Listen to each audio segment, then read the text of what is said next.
We have this opportunity that we wouldn't have had years ago to ship a game and then really collaborate with people outside the studio to figure out, like, what is the best version of that? Honestly, yeah, like we're building something the community has been asking for, and it's accumulation of everything that we believe the game needs to be. The upside to that is we're not holding anything back. All the feedback we've heard for the last year is, this is it, it's in Forsaken.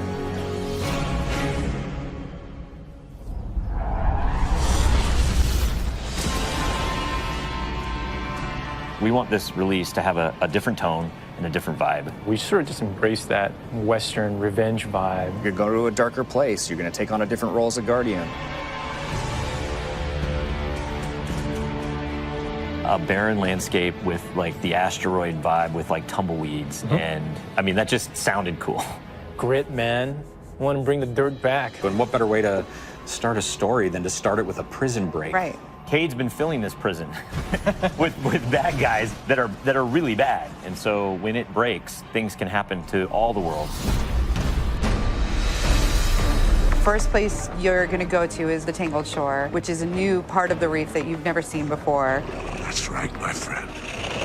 It's a collection of lashed together asteroids and rocks out in the asteroid It's belt. very otherworldly, and it's full of pirates and assassins and bad guys. It's become a lawless place. It truly is a frontier. It's completely taken over. The most malevolent force there is the Scorn. They're very aggressive. They're always going to charge and push you. The Barons are the top dogs in the Scorn, and each one has gone back and like committed nefarious crimes. I think of it as the reverse Magnificent Seven, like the worst of the worst criminals. You are hunting down these different Barons. In fact, they're called Baron hunts. So one Baron is a sniper, and you have a sniper versus sniper battle with them. Another Baron is this big, giant, hulking melee character.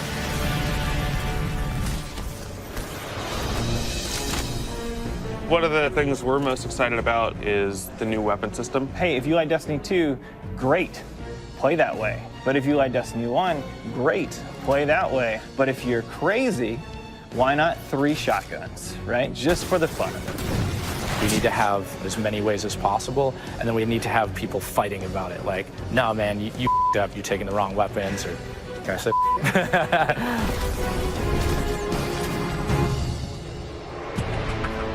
So randomables are coming back. Every single weapon is going to feel different when it drops. And we're improving the mod system, so you can customize your weapon the way you want it. We've got a whole new masterwork style system coming together where you actually are able to kind of move your levels up over time. And so there's investment back on the weapons again.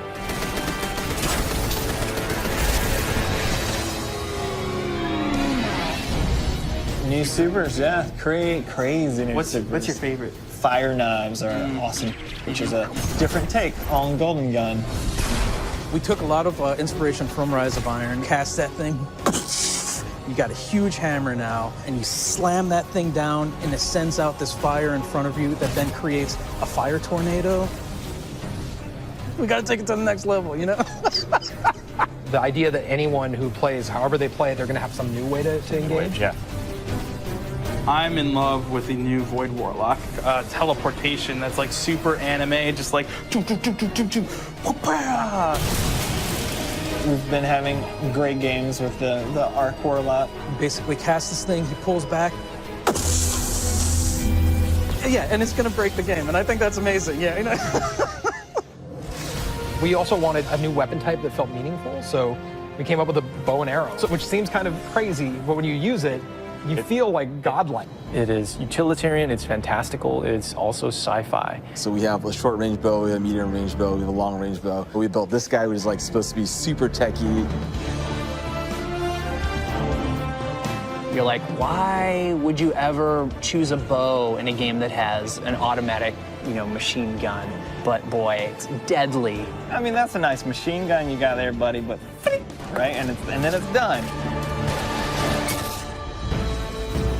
The biggest thing for me going into production on this game was like a new way to play, a new thing to do that like is new to Destiny. Let's see what we've got.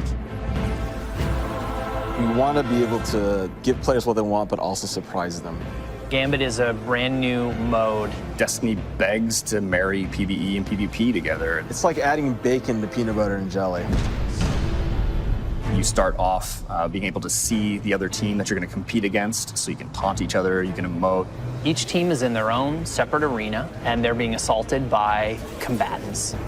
They're dropping motes for you to collect, you bank them. When you put them in your bank, you're gonna send a blocker over to the other side. That locks their bank down. They can't put motes into it until they take out that blocker. Filling up your bank with the motes is how you summon your primeval. You burn it down, that's it, round's over. The interesting part is that we allow one person from your team to go over to the other side and physically invade. I mean, I've seen people that just hate PvP. Like, the first time they invade and they get multiple kills, they'll come back and they'll be like, suck it! It's awesome. We leave the raid team alone. I mean, if you can't tell, like, we just kind of let them do their own thing. But We have Joe over there. For this next raid, we wanted to get back to the epic adventure where you're going out to slay a big monster again. This raid has more bosses than any raid we've ever had before, and we're really excited to get players in there. The raid is actually about more than just the raid. It's about the dreaming city, the place that the raid exists. And it's an in-game destination that we've never done before. It's the awoken homeland. I could talk about the dreaming city for hours. It's like if the Vault of Glass and Dreadnought had a baby. If they were like twins. Or like yeah, that's actually more accurate. Yeah, they're like twins. It's Yeah, like yeah, yeah. It had twins, and then you took those twins and you put them on the doorstep of Peter Jackson, raised them as his own, and then that's the dreaming city. It is magical and weird and mysterious. It's designed to be a destination that has puzzles that you need to solve. A lot of hidden corners, lots of passageways that might not seem to exist the first time. And the raiders, they affect this destination. They change it for everyone. It's like this cyclical endgame place where there's just secrets and different activities that unveil over time. So the Dreaming City that you see at launch is not going to be the same Dreaming City 2-3 weeks later.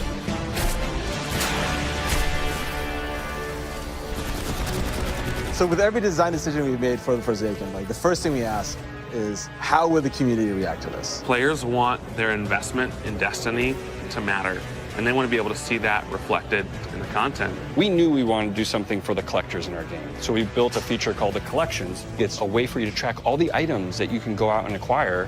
There's so much gear in our game. There are 2,000 items you can get. Go get them. You can look at sets and you can say, I haven't filled out this set. What do I have to do to go get it? If I want to find like how many guns in the world, I can actually go look now. We also had a triumphs thing, which is just acknowledging your achievement. It like ties into records, it ties into lore. It's a thing that can help you drive like, hey, I want to do that. And if I do those things, I can get a title. Like I can have a title floating over my name that says that I'm a god or whatever. Not me, but like you.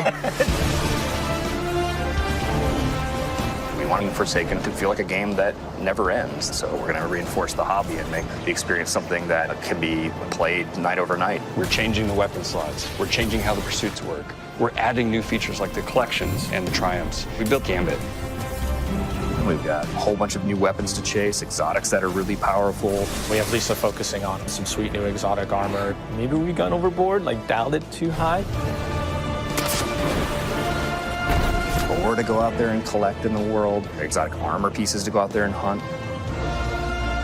We're working on armor perks, random rolls, new mod system, new subclass paths. We're making Forsaken for people who love Destiny. Making a game that we can all love. That is the goal. That's what we're going to constantly be pushing towards, always. Everything we're building is through that lens.